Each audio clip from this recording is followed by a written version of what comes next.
Welcome to the Black Gay History Channel. Please share this video and subscribe to this channel for more captivating content. I'm excited to highlight several LGBT Jamaican pop culture moments that happened in Jamaica and the Jamaican diaspora. Though it may be slower than I would like, the truth is Jamaica has progressed slowly in recent years, with activists and more Jamaicans showing up and advocating for their rights.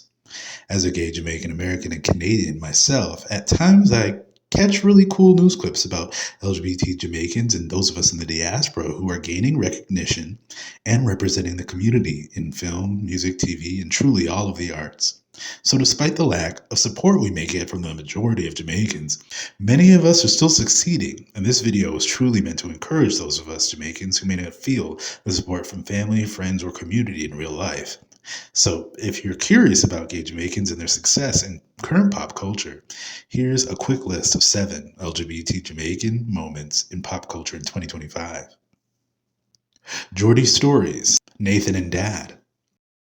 In 2025, popular gay British reality TV star Nathan Henry released a documentary with MTV Reality UK entitled Geordie Stories, Nathan and Dad, a look into his trip to Jamaica with his Jamaican father. Henry first came to popularity when he joined the cast of Geordie Shore on MTV UK in 2015, one of the most popular reality TV series in England. Nathan came out eventually as gay on the show, and the series highlights his dating life as well as nasty breakups with some of the men he dates in the series. He's filmed more than 10 seasons of Geordie Shore, as well as other reality TV specials in the UK. On social media and in the documentary, Nathan Henry is blunt about his hesitation about heading back for a visit to Jamaica because of his previous negative experiences he had in his other trips, being bullied and called a Batiman by other Jamaicans. But when he headed to Jamaica, he visited with many of the LGBT Jamaican activists that inspired him to embrace his Jamaican heritage more closely. I also think it's important that Nathan's dad is also so supportive of his gay son, as they both discuss their distance from Jamaican culture now that they live in England and how they want to try to stay connected to their roots. The documentary also portrays Henry's heartfelt feelings for his father, Glenn, who has been battling cancer, as Glenn shares his own cancer journey with the viewers. Get Millie Black. In late 2024, renowned and critically acclaimed gay Jamaican author Marlon James premiered a new action thriller TV series for Max. This new series, Get Millie Black, is starring a Jamaican and British actor, Tamara Lawrence, as Detective Millie Black, in the limited series that features many LGBT Jamaicans in the story. And what's incredible about this series is that it prominently features LGBT Jamaican actors and stories from the Gullies, the Gully Queens, Jamaica's homeless LGBTQ youth.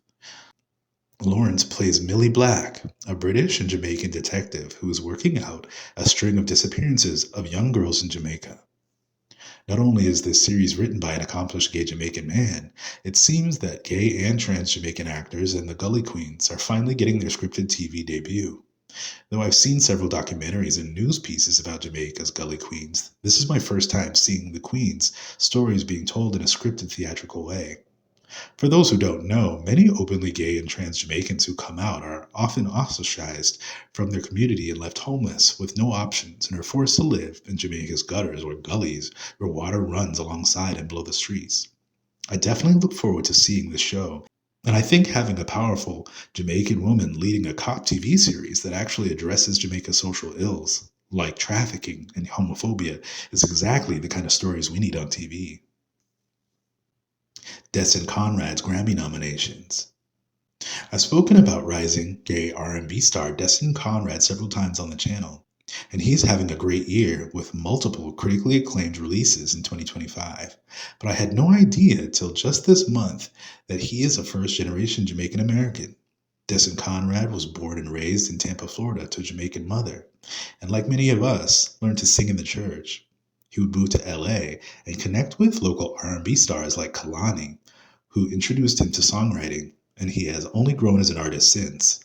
Not only did Destin Conrad's latest album, Whimsy, hit #1 on the jazz iTunes charts for several months, his latest R&B album, Love on Digital, which he released earlier this year, has just been nominated for Best Progressive R&B Album for the 2026 Grammys. This is his first Grammy nomination, and not only did he have a lot of upbeat pop and R&B love tracks on the album, he also had great collaborations from other gay pop and R&B icons like Serpent with Feet, Lil Nas X, and another artist on this year's nominee list, Kalani. Conrad has catchy melodies and sings about the topics many black gay men can identify with, like dating guys who are scared to come out, or asking your man to kiss you in public, or when he shows his softer side to you in private. But he also has traditional moody R&B tracks about heartbreak, like Last Time, his slow jam with R&B singer Tizo Touchdown.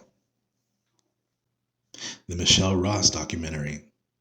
In 2025, the CBC, or the Canadian Broadcasting Corporation, released a documentary about the iconic and legendary Jamaican and Canadian drag performer Michelle Ross. The insightful documentary goes into depth into her legacy, being the premier black drag queen in Toronto for decades, inspiring many black and white friends who saw her perform throughout her many years in the gay community in Toronto. Earl Barrington Shaw, better known by their stage name, Michelle Ross, was a popular drag queen and entertainer who immigrated to Canada in 1974 and maintained close ties to his Jamaican family, but kept his gay life and drag persona separate from his Jamaican family members. Since 1974, Michelle Ross would be a mainstay in Toronto's gay nightlife, being an inspiration in particular for black LGBT Canadians who came to see the shows. Her drag style embodied the soul and pop divas of the 1960s and 70s, like Gladys Knight, Patti LaBelle, Gloria Gaynor, and of course, her drag namesake, Diana Ross. Since her debut as a drag performer, Ross would also become a staple of the gay pride celebrations in Toronto, which are some of the oldest running pride festivals in the world since 1972. But the documentary details how many of Michelle Ross's Jamaican family members, like her brother, nieces, and nephews, were shocked to find out about her huge legacy in drag after her death in 2021. Lila Ike's Grammy nomination. Lila Ike is having a great year with her debut album Treasure Self Love, and the fact that she is still being celebrated in reggae music culture, even after she spoke about her attraction to women on social media, shows that reggae music is progressing. I love Lila Ike's music, and I'm psyched she's getting her nomination for Best Reggae Album at the Grammys this year. I'm also proud that more women are being nominated and celebrated in reggae and dancehall, and are getting to compete amongst the male heavy hitters, because I noticed for many years at the Grammys, men dominated the nominations.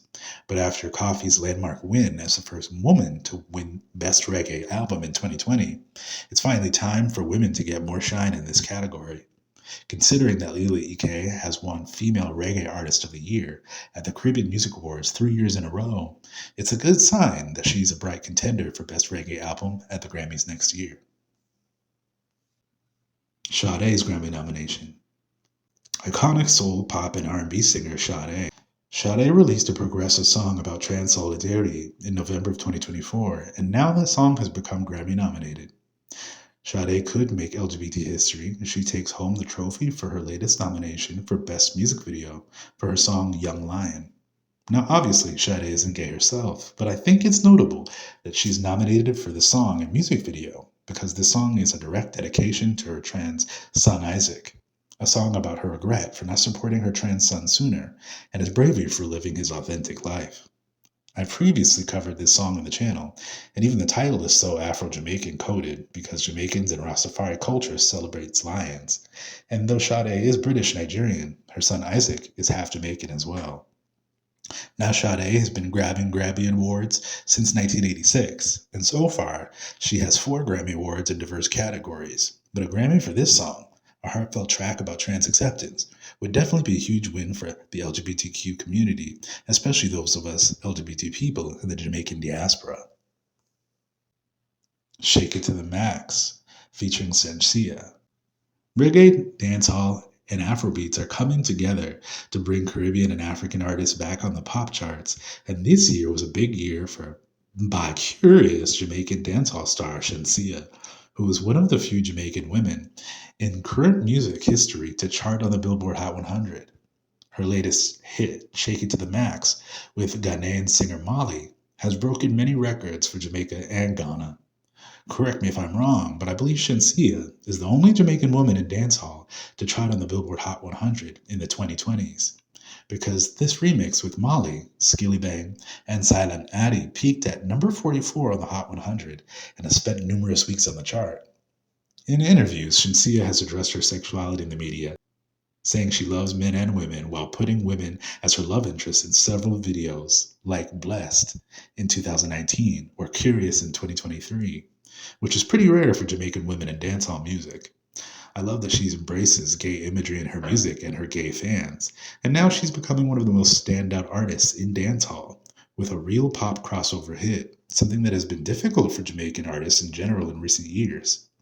Shake It to the Max is a catchy dance track with a little flair of the current hyperpop sound that Molly does so well. On her verse, Shensia expertly reps her country and flexes on her haters while doing the peekaboo dance in the Jamaican dancehall inspired music video.